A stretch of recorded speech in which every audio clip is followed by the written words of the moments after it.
Vous organisez un mariage, un anniversaire, un baptême, un séminaire, un spectacle, un meeting politique ou tout autre événement, Guérit TV Monde vous propose un service de sonorisation professionnelle de meilleure qualité. Pour plus d'informations, contactez-nous au +229 91 19 10 10. Guérit TV Monde, le leader des web TV.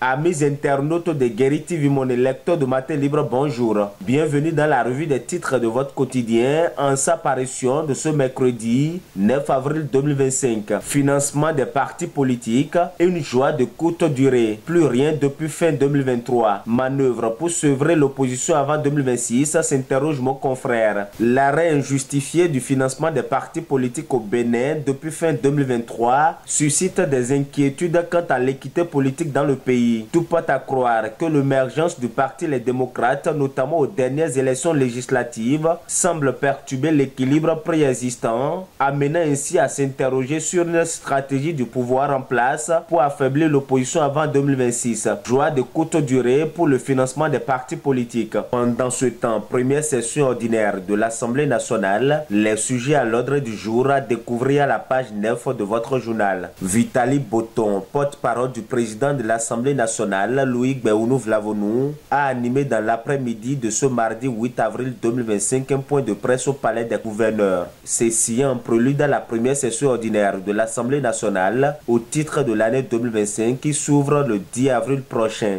Autre volet de l'actualité dans la suite de cette revue des titres, commune de Parakou, incendie au quartier Kandagbe, nous apprend le journal. Pendant ce temps, détention et commercialisation de produits psychotropes, 3 individus appréhendés. On poursuit la revue des titres de votre quotidien par une note sportive. Handball, équipe nationale féminine, la binationale Mathilde Lando dit oui au Bénin. Entre la France où elle évolue et le Bénin qui résonne dans son cœur, Mathilde Lando est une handballeuse binationale avec un projet clair, intégrer l'équipe nationale béninoise. Elle nous raconte son histoire, ses motivations et son engagement envers le handball de son pays d'origine, le Bénin. Toujours dans le même registre, Jeux olympiques scolaires U15 Serbie 2025, entrée réussie pour les tennis women. Au tennis, les Amazones scolaires U15 lancent parfaitement leur tournoi. Dans le groupe D, aux côtés de la Turquie et de l'Azerbaïdjan, les Amazones scolaires U15 ont parfaitement entamé leur aventure à la Gymnasiade